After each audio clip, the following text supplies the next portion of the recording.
G'day, and welcome to the Best of the Rest F1 podcast with Sticks and Fraser. Tune in weekly to hear everything Formula One.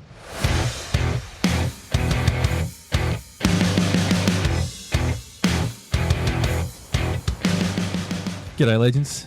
Welcome back to another episode of the Best of the Rest podcast. I'm Sticks. And I'm Fraser. And we've got a hectic race to review today, mate. Oh my God. How about it? We've been looking forward to a hectic race, and yeah, Silverstone delivered. We've got it. God damn. The weather played a bit of a part, and the old John Deere, Hulkenberg, in the Sauber, the big green tractor. Are we going to get into it straight off the rip? Why not? Oh, mate. Why not? The feel-good story of the year. Oh, I got butterflies for him. All the emotion. It's just unreal. Was it like 239 races? Yeah, rings a bell. About that. Yeah. 38, 39. That's like... So the last 15 laps, when Hamilton was closing up on him, yep. I'm like, yeah, she's over, mate. Hamilton's gonna get past here, and then still not going to get his first podium. Hamilton's tyres fell off a cliff, and you're like, oh, little sniff, and then Hamilton had that moment where I think he come on the slicks a little bit too early, so that first lap out or two laps was sort of slow, and he had a little off and rah. And then, yeah, you're like, this is going to happen. I didn't care what was going on at the front of the race. I couldn't give less of a shit. The McLaren's, third place, mate.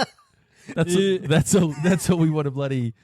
That's all we want to see. Hulkenberg. That was a win for me. That was better than probably most of the wins that I've seen. I would say that is the greatest result that I've seen from a race that I've watched start to finish. But he just kind of popped up. Like every time I look back at the standings, he just jumped up a couple of positions. I think the start of the race was such a chaotic run of events. He started 19th. Which is wild. That makes it even crazier. Yeah. But the start of the race, you had people boxing, and then it was dry, and then it was raining, and there was a safety car, and then there was another safety car, and and then it shook out, and you're like, how'd he get up here? Where'd this come from? Because they started the race, they did the formation lap behind the safety car. So it was like, I don't know, 7 or so cars that went straight into pit, swapped the tyres, and he just jumped straight up the standings. So wild, that alone, like, especially George Russell, 4th on the grid. Yeah. Going, let's gamble this and jump straight on and Leclerc as well. He did it. I saw where did he qualify? He was up there as well. I saw some fan footage online. Someone was filming in the grandstands, and they showed, it was the first lap, so they showed the front runners come through, and they looked slow because it was wet and there's a lot of spray, and they sort of buzz past. And then 10, 15 seconds later, here come the cars on the dry tyres, on the slicks, and they were going so slow, it was ridiculous. It was almost like they were, like it was a two-category sort of race. I'll have to bring that up later and give you a razz, but the first batch come flying through, and the second one, like you're like, oh yeah, righto. And then, oh no, here comes some more cars, and they are putting along like they're in bloody Mario Kart. And they stitched themselves up big time. There's way too early of a call to come on those slicks. Yeah, it was unusual. And jumping back as well to that stopping under the formation lap, just looking on the pit stop summary, and it doesn't look like that actually counted as one of their pit stops anyway. Because the race hadn't started. Yeah, so that's right. Just so them, clearing their tyres, but there probably is a world and a time where that worked out well for them, but the race this time, no. Why would you not box Antonelli, who was further down the grid, and you'd keep your positioning with George Russell at the front of the grid, and then you sort of use a split strategy, and the car that's got a lot of work to do, then they may jump up the grid, but you're just sacrificing position, and then they both ended up tripping over each other at one point. But I think it was George's call. Like, I think he had a lot of weight in that decision. Yeah, it did seem like he kind of just made the call that he wanted to get rid of the tyres and try his luck on some slicks, but no, it didn't pan out. She was a bit too wet for that. Before we keep moving on to other things, we've got to go back to Hulkenberg. The team running out to him after he'd finished in Parfume, that was wild. Like they were all jumping around him like it was like a team sport, and someone had just scored the winning points or whatever, and they're all jumping and cheering his name, and I'd never seen anything like that on a celebration after a race. Like it was wild. Yeah, it was such a heartwarming moment, and them just cheering so much. And Lando was over with his family. I think it might have been his mum, and you could hear all the Nico chants, and she was like, "Lando, Lando, Lando," like trying to counteract it. They're like, "Nah," it was like, "It's not your time today." Like, I know you've just won your home Grand Prix, but yeah, Hulkenberg. If he didn't take driver of the day, I probably would have stopped watching Formula One.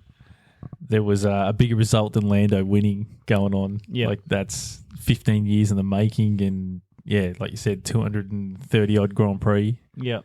Like that's just unbelievable. And he's won 24 hours of Le Mans and like hadn't even gotten on a podium in F1.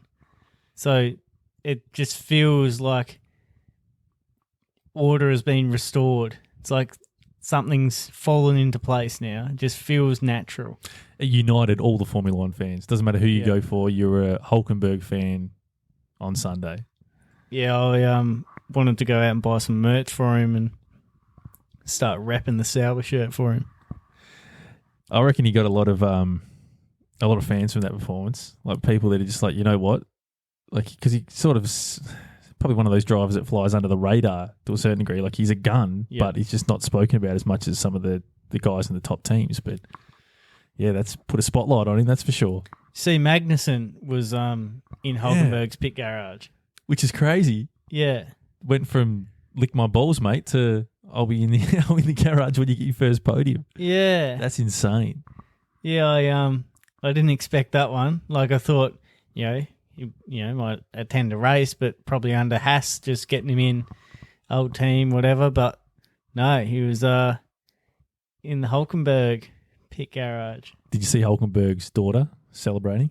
Yeah. How cute was that? That was very cute with her little cat ears or whatever she had on. She was up and about. Yeah. Couldn't believe it. It'll be interesting to see how this second half of the season pans out for him, because he seems to have a half-decent car under him at the moment. If he stays like that, he's going to score heavily. These upgrades for Sauber have done really well. So, and even be interesting for Bortoletto. We might start to see whether there is a difference in the drivers, because when they were, the car wasn't that great, they were both kind of struggling down the back. But yeah, now are we going to see Hulkenberg getting like a top 10 and Bortoletto struggling, or? Well, I keep hearing as well that Williams probably aren't going to bring any more upgrades and they're focusing on 26. So after the weekend's results, Sauber have jumped all the low runners and are sitting sixth. So they could run Williams down the back half of the season. Yeah, well, I think they're only like 9 points or something off Williams now, aren't they? Yeah, they're not far off. Like it's a lot of work to do, but if they keep in the form they're at. And there's a crazy stat that in the last 4 races, they've outscored Red Bull by 3 or 4 points, which is insane. Goes to show, where Red Bull are at, that you've got the Sauber that everyone predicting going into this season were probably not going to score any points at all. And they've been the form team outside of the top 4. Well, 3 really. Yeah. So we've got Sauber on 41 points and Williams on 59. It's 18 points. Yeah, still a little way away. Little while away. A lot of work to do. Yeah. We'll stick with that. They've still got a bit of work to do before they look like start to close that gap. But I mean, shit, if Hulkenberg can put a podium in again or any kind of decent points finish and Williams struggle. Well, based off current form, if you're a betting person, you'd be probably a brave person to put money on Williams, because they've been very average the last 4, 5, 6 races. Yeah. So, yeah, with the second half of the season and the current momentum, Sauber could finish 5th, which would be just outrageous. Yeah, Williams have gone from consistent points and high-end points finishes to lucky to even kind of get a point. Bit of a mess, haven't they? And it's just hilarious to think that Hulkenberg signed with Sauber with an eye on the future, thinking, yeah, once this Audi team comes around, they'll hopefully produce a half-decent car for me and I can maybe get that podium and break this streak. And in arguably the worst car he's probably had in his career, well, it's clearly not with these upgrades, it's half-decent, but he's managed to get that podium, which is just, it's just insane. Yeah, if there was any time you're thinking that he was going to get it, you wouldn't have thought in the Sauber, especially the way it all started this year. Imagine the odds if you could, at the start of the season, put money on Hulkenberg getting a podium. Like, the odds would be astronomical. Yeah, I had a bit of a stat there for some of the races, what he'd kind of done cumulatively, like Australia, what position he started to finish kind of thing. I'll see if I can find that again, because that was actually quite interesting, some of the races on the positions gained. Well, he's making a habit of sort of, well, bottling it to a certain degree on the Saturday, giving himself a lot of work to do, but actually achieving that on the Sunday, cutting through the field. Like, it was only last weekend when he went from 20th to, was it 9th or 8th? Yeah, 20th to 9th. Which is, like, that in itself is a massive effort. So if they can find that mix and give him a half-decent quali car and race car, yeah, like if he's up and around that 10th position from the get-go, there's no reason why he can't consistently keep scoring points moving forward, which is just, yeah, I did not think we'd be having this conversation about the Sauber in 2025. Nah, not at all. And the fact that, you know, we have done that kind of podcast on Hulkenberg as a driver profile and saying how, you know, that illustrious podium has just seemed to escape him, and now all of a sudden he's been able to achieve it in the Sauber. But yeah, I'm lost for words. I'm so hyped for him, so happy. It's just incredible. I was hyped at the time, at the end of the race, but I was also just sort of in shock. It's like, that's like, how has he done that? And it was on one of those days where, yeah, strategy calls are crucial, but talent does rise to the top. Yeah. It was a rough day for the rookies. Only one finisher in Behrman. So it just goes to show how tricky it is to keep the car on the track alone in those conditions. And yeah, Hulkenberg turned one on. The strategy panned out, and his pace was good, and yeah, it was just unbelievable. Behrman spun out and went off a couple of times as well. And did you see the one where him and Ocon touched, and then they pirouetted together like synchronized swimming? Just this unison spin. Yeah, just both at the same time. Just crazy. There was chat about him potentially getting a penalty for that, and then after the race said nothing had been mentioned. But I guess it was probably because it was teammates coming together. They didn't bother. Which I don't think is probably a good way to go about it. I think if you make contact, doesn't matter who you make contact with, you need to be probably penalised for that. Because Tsunoda got a 10-second penalty for his contact on Behrman. That was probably just more of a little messy from Tsunoda, but probably not expecting Behrman to be on the outside at that point. But yeah, it's a little bit of a slap in the face for Yuki to get 10 and Behrman to get nothing. Yeah, I guess they kind of look at it a bit differently when it's competing teams compared to teammates that have kind of come together. Yeah, which I don't. Yeah, I guess you probably don't have that other party trying to push for a penalty. But I think if you make contact, you should be penalised regardless of who you hit. We talk about penalties though, because that was another big part of the race, wasn't it? Yeah, well, that did kind of play a bit of a factor there. Let's get into it. Piastri was leading the race and behind the safety car. When the safety car was going in and lights went out, he broke relatively heavily. Well, the numbers are 220 kilometres an hour down to like 50.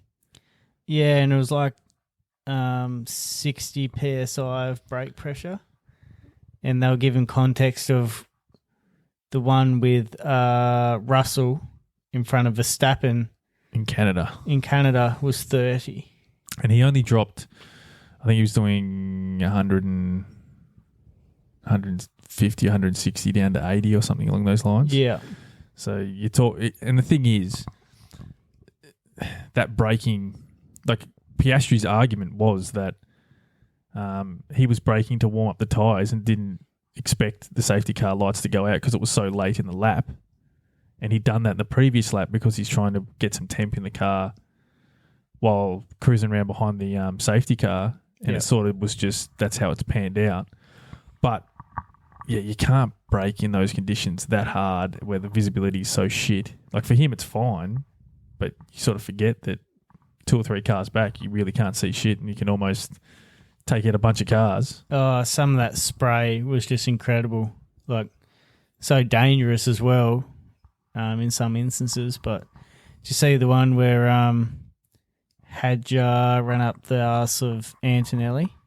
Couldn't see him until he was on him. No, like could not see any flashing lights until literally, a few metres away, and it's way too late. It was, pretty wild at a few stages there. Like, you just can't see anything. And I think that's pretty much the big driving force behind that penalty for Piastri, and he was pissed about it. I do think a 10-second penalty seems extreme in comparison to, Verstappen getting 10 seconds for deliberately ramming into Russell, and like just that alone is sort of like, oh, that seems a little rough. Yep. But I think it did deserve a penalty because you can't set the precedent that that's okay to do, especially in those conditions where, well, even Hulkenberg said in the cool-down room when Piastri said that rah, got that penalty.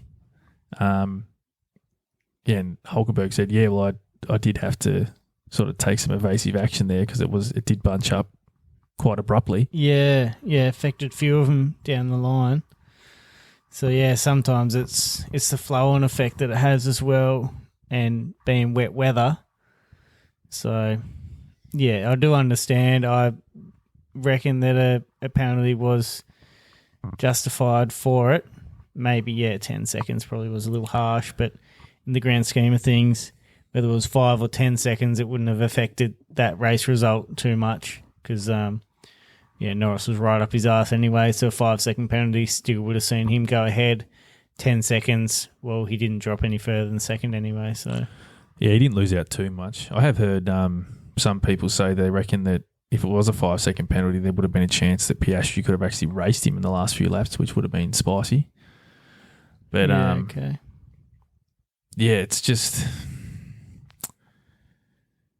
I guess it definitely deserved a penalty, but from the FIA's standpoint, maybe they could improve and say, well, maybe we won't turn the lights off in the safety car so close to pit straight. Yep. If they had have improved that, and if that was literally just there is a certain percentage blame if it is just a sort of coincidence that Piastri just like jumped on the brakes to warm up as he's gone, oh shit, now I'm taking control of the field, sort of thing. Then maybe, the FIA could go, well, we're going to give you at least X amount of distance or whatever before we call it that the safety car's coming in.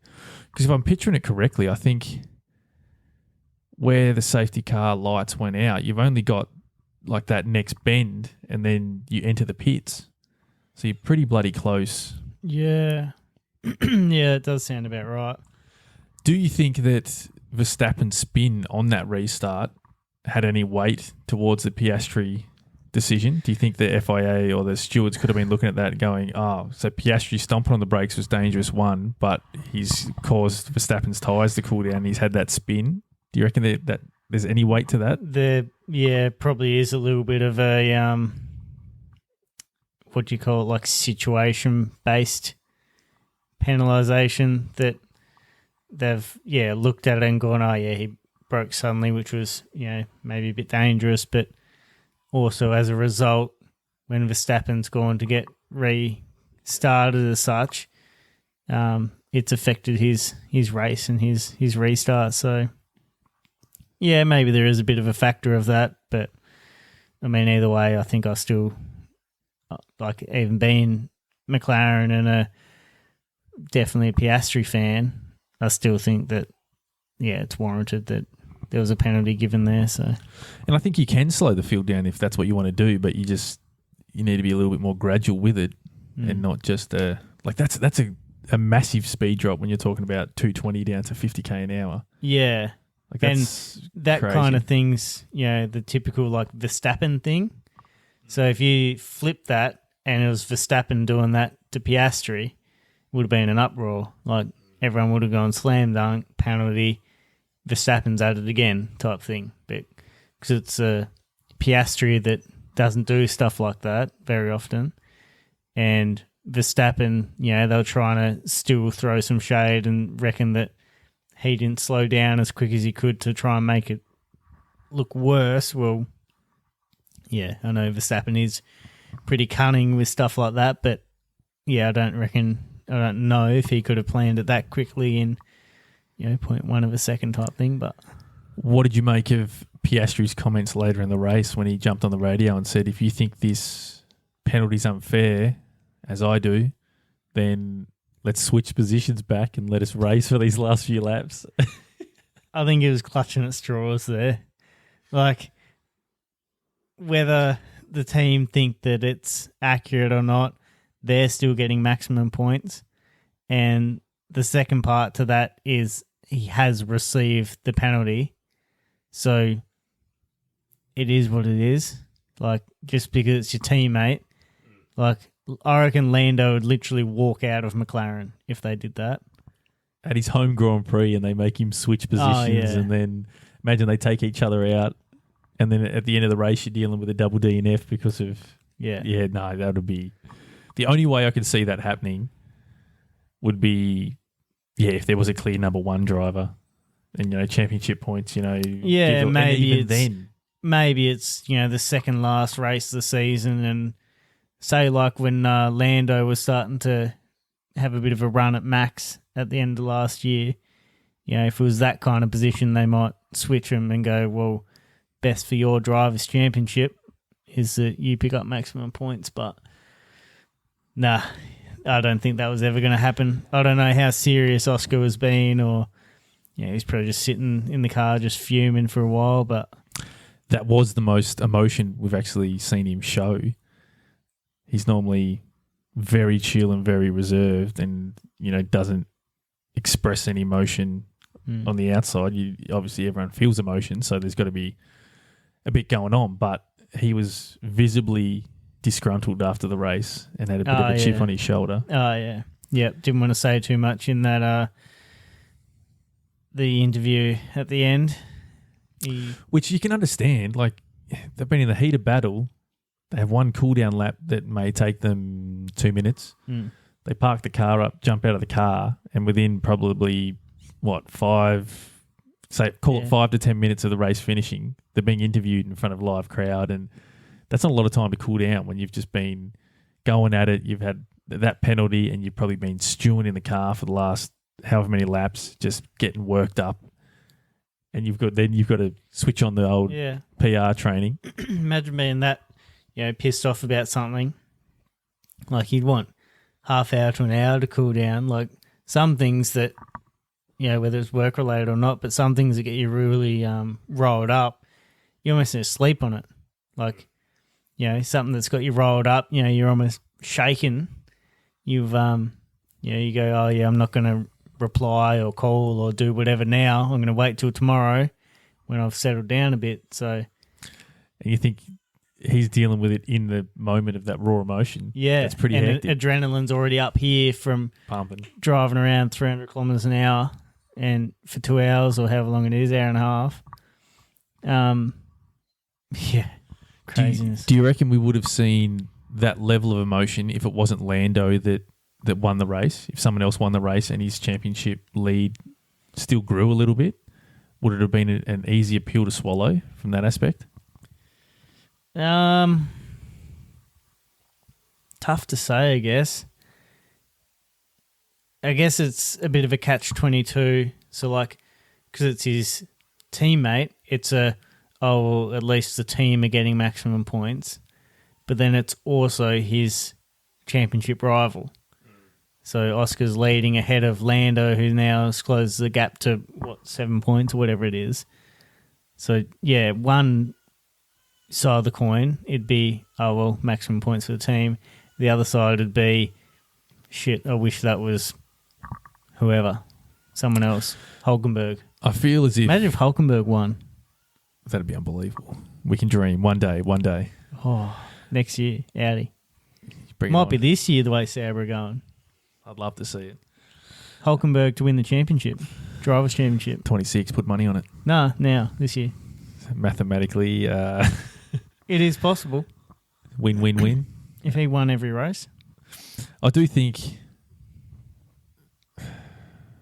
if, say, Verstappen won the race and Piastri finished second, he'd be pissed, but it wouldn't be to the level because the championship's still in his favour. He's gained some points. And I think the team side of things is probably out of their minds. Like they talk about it like, yeah, good for the team, rah, rah, rah. But they're so far ahead that they're not under any sort of threat. Nah, not at this stage. I'll see if I can quickly get the results for the teams. Like they are so far ahead that I think you can probably see Lando and Oscar sort of switching over to the individual side of things, probably looking a little bit more at the championship because the constructors is pretty well sorted and their pace is absolutely elite, that it doesn't look like anyone's actually going to be able to catch them anyway. So that's pretty much sewn up. Yeah, well, McLaren's out in front on 460 to Ferrari, the closest rival, 222. Mercedes, 210. Red Bull, 172. And then, drops away a bit from there. Yeah, it's just not going to... Yeah, anyway, it's not going to happen for anyone else, but I think we're looking at a spicy second half of the season for the Drivers' Championship. I don't think it's going to stay as civil and chill as what it is now. No. Especially if there are a few more of these sort of controversial penalties popping up. You could probably see Piastri really getting pissed off. Yeah, well, Piastri's starting to show a little bit more emotion, but I still think what we saw this weekend is as much emotion as you'll probably ever see from Piastri. So him getting pissed off is Max on a good day anyway. Yeah, probably. Max loves to show it, doesn't he? Yeah, whereas Max getting pissed off, everyone will know about it. So the wet weather. I feel like wet weather is almost the catalyst for a good race, to spice things up, to shake it up, to really bring to the forefront the importance of strategy and almost how the FIA almost want dry races to go with the different tyre compounds and to force that sort of level of strategy that wet races do, but in the dry form, because it's just so entertaining when you've got different strategies going on. Who's going to come in at what time? Who's going to time it? Oh, is there more rain on the way? Just spices and shakes everything up. Yeah, I think I love the races where the weather's patchy. So then, like last weekend, we had a bit where, like you're saying, they had to start to make decisions. Is it dry enough to go onto the slicks? Is it too wet that we need to go onto inters? All that kind of stuff. And also, because it was kind of varying weather, it wasn't just like a downpour just came, everyone comes in and puts inters on. Like it was patchy, is it wet, is it dry, and the massive difference in lap time for each tyre compound as well. So there's times where the cars had done the gamble to put the slicks on thinking that it was going to dry out and they'll make up some time.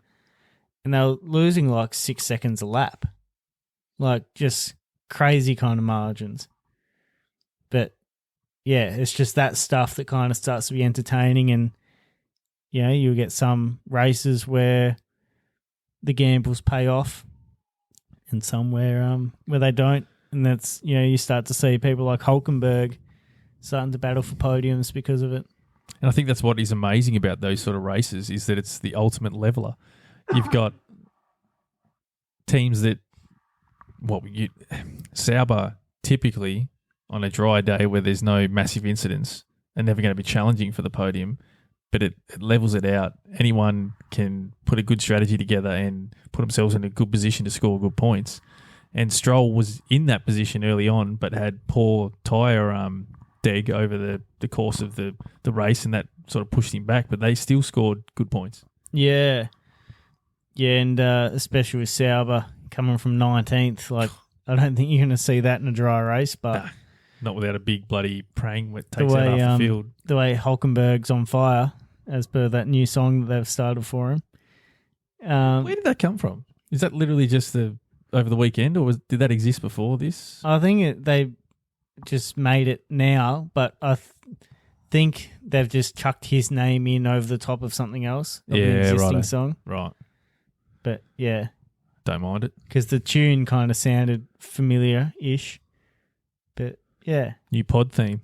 Why not? For this race, maybe. Yeah. Do it. What else is there to cover about Silverstone? I guess if we rewind quickly, the Saturday was wild with Verstappen's performance to put on pole, and Red Bull sort of went all in on getting pole and the gamble that it wasn't going to rain on the Sunday, because I don't know whether you noticed that there was like that visual difference between the rear wings. Yeah. You never notice the differences between teams because it's all so marginal. But yeah, bloody Verstappen's angle on that rear wing was non-existent in comparison to the McLarens. There was one shot in the race where you could actually see that the Red Bull's wing was very low angle compared to the McLarens, which doesn't help when it's raining and you want as much downforce as possible. But that was a very impressive performance from Verstappen on the Saturday.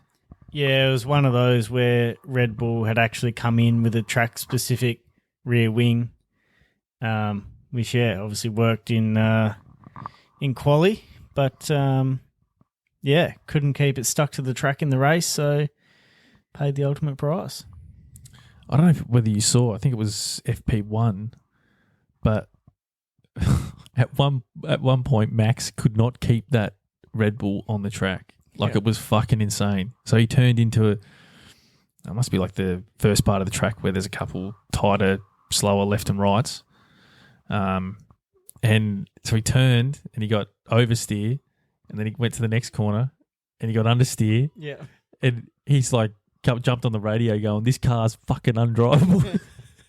And normally you can't see a whole lot of that on the onboards, but you could literally see as he turned, the back end of the car kicking out, and then he goes to the next corner and he chucks some left lock into it, and it just keeps plowing on the straight. And you're like, what is going on with this thing?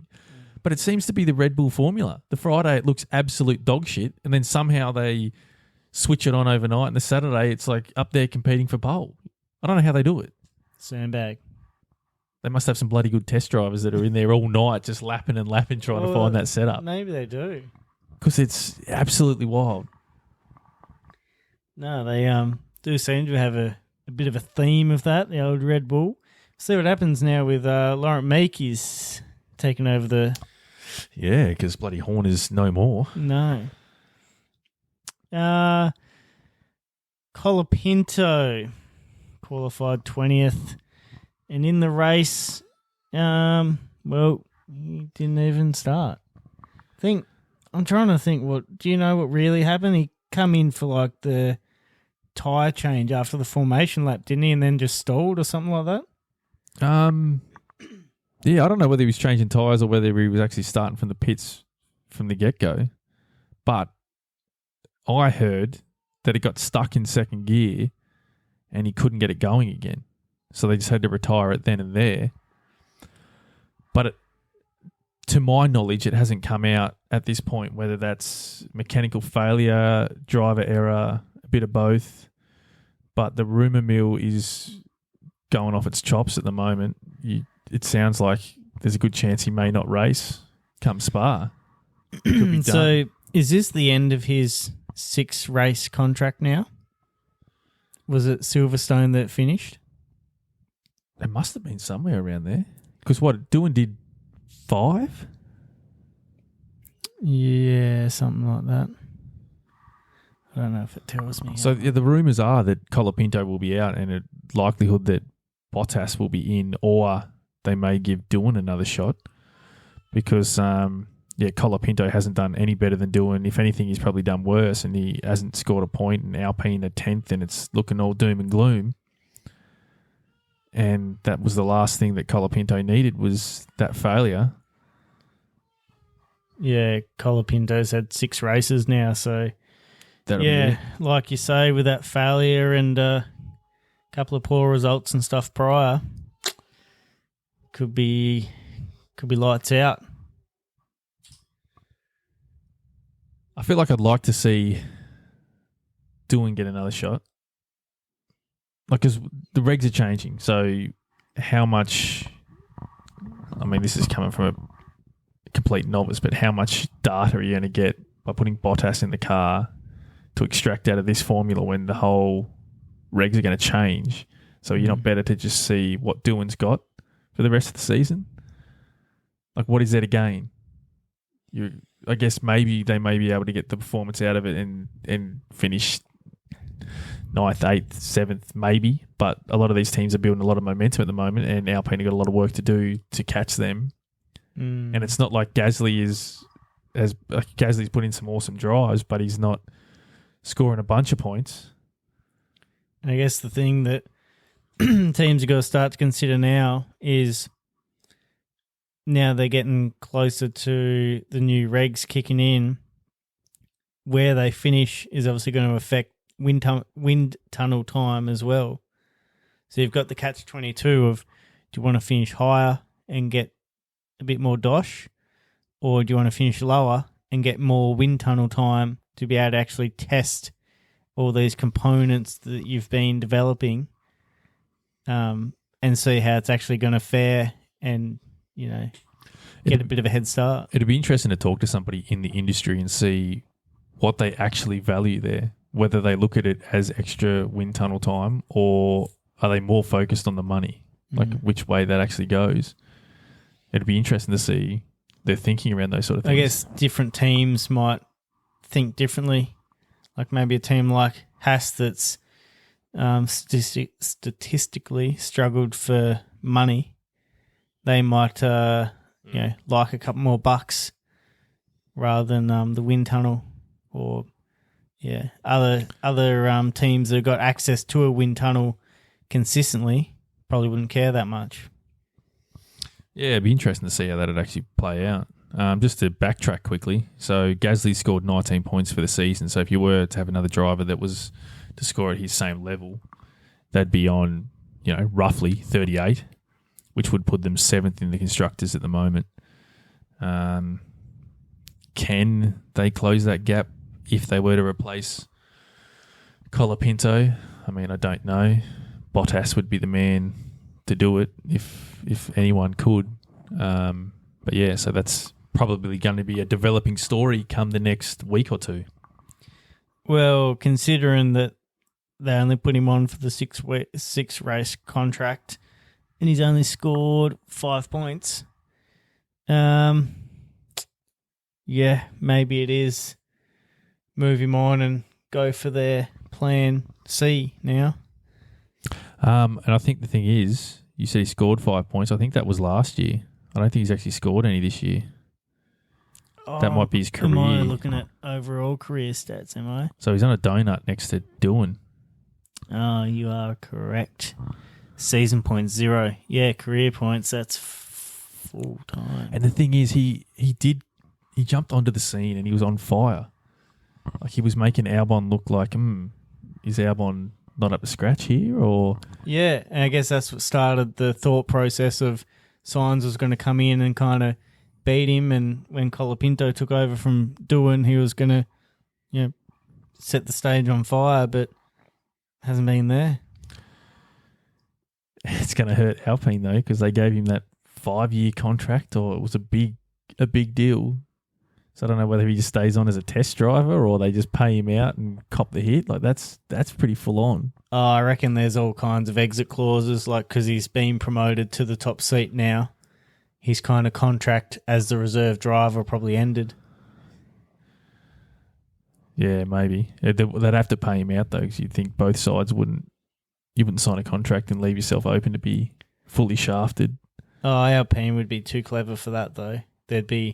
They would have had a clause in there that the contract is null and void if he gets promoted, because being so it was only a 5-year test driver contract. Yeah, right, or reserve driver or whatever. Yeah, it wasn't just a straight out 5-year contract. It was a 5-year reserve driver. Because I reckon they'd still have to pay him at a certain amount, because both parties would be looking over, going, it's push and pull. I want this if you're going to screw me over, and rah. Unless they just put him back to a reserve driver anyway. I mean, he'd be a decent reserve driver. Well, where's Doohan going now? Technically, he's a reserve driver still, I think. So he's still floating about in there? Whether, I don't know what his contract looks like, whether come the end of this season, whether he's no longer a reserve driver and he gets given the flick. Yeah. But it's cutthroat. Actually, just a little bit off topic, but I was listening to a podcast today, is it Beyond the Grid? Yeah. And they had that Anthony Davidson on there. Yeah.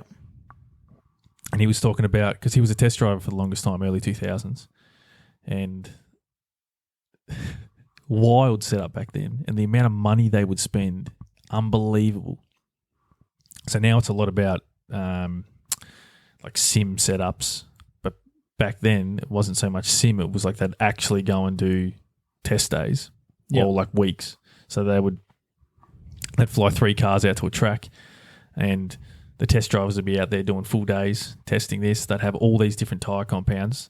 The tyre companies would design a tyre for a given team, and they'd rock up with like 7 or 8 different sets. They'd run them, give us some feedback on how's this one feel in terms of grip, and did it fall off the cliff, rah. Run through that. Yeah, we like 7, 8, 9. Yep, sweet. Give us a couple more weeks, come back, and they're literally fine-tuning the tyre to the car. Yep. And he said it wasn't about, like, if the car was behaving this way, it wasn't like, okay, let's go back and find a new wing or do this or do that. It was, I need the car to do this. Build me a tyre that will allow the car to do that or stop doing this. Yeah, right. And he said that they'd even have, like, they'd hire the track out and they'd have these big pump trucks and they'd wet the whole track down to simulate wet sessions. He said they'd spend so much money, it's ridiculous.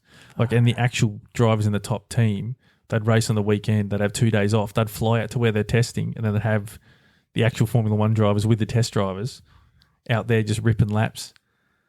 And it was apparently insane. The tyre companies would get private jets to fly out new compounds to sites to test, and the money was just absurd. Maybe it does need to get back to that a little bit more, because it almost seems like it's starting to head a bit more spec series kind of way. Like maybe if it was, you get your own tyres and, you can get someone that kind of works in with you a bit there to develop the tyre to suit your car, maybe that will put a bit of a spin on things. I feel like they could be, I know I've mentioned before, but they could be more aggressive with the tyre setup and have a bigger step in between the compounds, so that there's a drastic difference between, the hard, the medium, and the soft. So it's not, C2, 3, 4. Like, I don't know why they don't play around with that, so that and force teams to use this or that during the race to sort of have different tyre strategies and then make overtaking easier, because you're going to have the teams that have started on the hards that are going to be a lot easier to overtake from the teams that are on the mediums or the softs or Yeah. something along those sort of lines. Yeah, well, I think that's part of the key, isn't it? Like, probably that bigger gap. So maybe it is you have to use each compound as well, but I think the bigger gap's probably a great place to start. And I think they probably would maybe experiment with that if they didn't have a regulation change next year, because then that spices everything up again and you don't really know where things are going to be at. But, yeah, I don't know. We're just some Formula One fans sitting here chatting shit and really don't know anything, so No. don't listen to us. No, don't know all the specific technical aspects, so yeah, just keen for some good racing, really. Right, you got any more to add about Silverstone, or are we going to jump in and review our predictions? I think that's a bit about it for the race and the results and stuff itself. Right. Yeah, we'll have a bit of a dip into how predictions went this weekend. Let's do it. So, we'll start off with pole. I went with Lando Norris for pole, and no good there. It was looking good for a bit, but then, not to be. What about you, mate? I also had Norris there for the pole, but no, obviously Verstappen swooped in there and sent everyone packing. Put a bloody ball a lap together, as he does quite frequently. The podium positions, I had third, Russell. Yeah, mate, was nowhere near it. In third, I had Piastri, who was one higher. Yeah, it sort of looked like he could have been in that third position when he copped that 10-second penalty, but Yeah. to make it work. Yeah.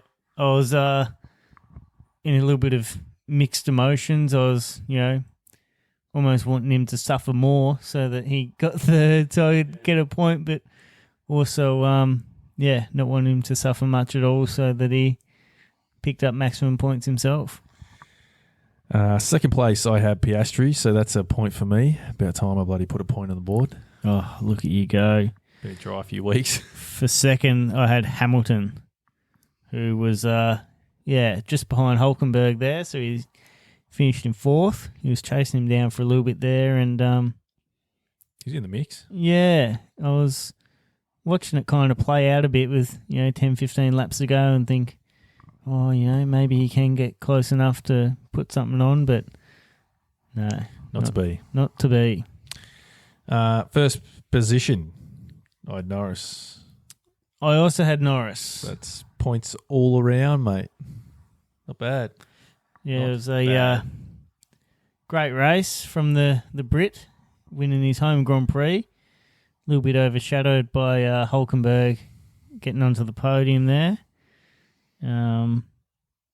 But, great race. Kept it steady. Bank the points. Didn't get distracted by the massive yellow and black Lando Norris stage grandstand. That was hectic. It was like 3 grandstands or something, but far out, they were bright. Everyone in the high-vis yellow. That was pretty gnarly. You almost had to win, or else it was going to be a letdown for all of those fans. Oh, imagine that. Right, left of field. So I had all British drivers in the points. Good stab at it. So I wasn't far off in the end. So we had obviously Norris winning. Then we had Hamilton in fourth and Russell, I'm not sure where he finished in. I think he was about 6th. But Behrman 11th. Yeah, so just outside the points. I think Russell was about 10th or something, wasn't he? Oh, was he a bit lower than that, was Just he? scraped in for some point action. Point action. But yeah, not a bad shout. That was a pretty aggressive call, and you weren't far off from bloody getting it done. So you can't complain. What was your left of field? So I went out into some murky waters for this one. I had Sauber to be 7th in the Constructors come the end of the weekend. And to my surprise, they've outperformed my prediction and jumped from 9th all the way to 6th with Hulkenberg's godly performance. I don't know if I can give it to you. So what's the ruling on that? I'll let you I'll let you be the decider on that one, mate, because that was I didn't see that one panning out that way. I should have changed my wording and been a little bit better. Cover all bases. You said they jumped to 7th. Who would have thought they'd jump up to 6th? They've jumped to 6th. It's wild. Nah, look, I'll give it to you. That's they've jumped to 7th and beyond. So, no, it's a great result there by Sauber and Hulkenberg. Bortoletto was already out of the car. Did you see him run up to Hulkenberg when he finished the race? Yeah. And on the radio as well. He was hyped. Yeah, how much of a legend he is, and he was so happy for him and all That's that. Sweet. Yeah, no, it was pretty cool. It was like a little brother watching them together, those two. Great call there, mate. I'll give you that one. Thanks, mate. Appreciate it. I need all the points I can get. Got a mountain to climb. I feel Verstappen's pain. Well, on to left of field. We said that. On to drop the ball. Drop the ball. I had Liam Lawson. Liam Lawson. Oh, mate. DNF. Well, I mean, he didn't finish, but he also did get assassinated. That's how it goes in this sport. Did he drop the ball, though? He's DNF's dropped the ball. The result.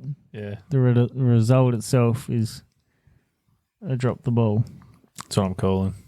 He's at that was rough because he finished the weekend prior, strong, good result, and then to be, I guess, in and amongst that pack, the danger's always going to be high. He almost got screwed over by Tsunoda to a certain degree. Tsunoda sort of stuck his nose in on that inside, and you can't get three there, and bloody Lawson was the one that sort of copped it. Yeah, he paid the ultimate price, that's for sure. For my drop the ball, I had Leclerc. He doesn't do it very often, but he definitely did over the weekend. He did, and that one was a pure vibe. So I apologise to him beforehand, and I'm not sure if I've cursed him or not. I might have to keep a bit of an eye on my drop the balls, see if they have a bit of a curse attached or not. Leclerc couldn't keep it on the track. The amount of times you just, like, the camera would cut and you're like, oh, we're on board of the bloody Ferrari tractor out there mowing the grass. I really do feel for him because it was apparently went for a slightly different setup, and I mean it probably didn't work. Well, clearly didn't, but might not have been favourable for the wet conditions because he doesn't go off. He doesn't make mistakes like that, but he just could not keep that thing on the bloody track. No, he doesn't make mistakes very often, but even towards the end there, he was kind of starting to claw back a few positions, and I thought, oh, no, there goes my drop the ball, and then he went off again and secured it for me. All right, grand totals. So for this Grand Prix, Silverstone, Sticks got 4 correct predictions, giving him a grand total of 15. I got 2 correct for a grand total of 24. So you've clawed back a couple of points there, Sticks. Right, still got a mountain to climb. Yeah, it's a long season. You're the champ at this point, the man to look up to. Oh, well, we'll see if I can keep leading. Hold on to it, or if you start pegging me back like Norris is with Piastri at the moment. Yeah, it's going to be the Sticks and Freezer rivalry. Or Hulkenberg to clench the Drivers' Championship. I need a few of those performances. Yeah. I need a few Hulky B performances to sort of pull this one back. Oh, bloody oath. Righto. I think that's all the waffle we've got for Silverstone. Hectic Grand Prix. Hopefully there's a few more races like this that live up to this sort of level for the second half of the season because it was hectic. Yeah, and after that performance, you have to go back and have a listen to our Hulkenberg driver profile to see what the hype's all about. We were bloody hopeful that he was going to get a podium next year, but he's done it early. Legend. Surpassed us all. All right, box.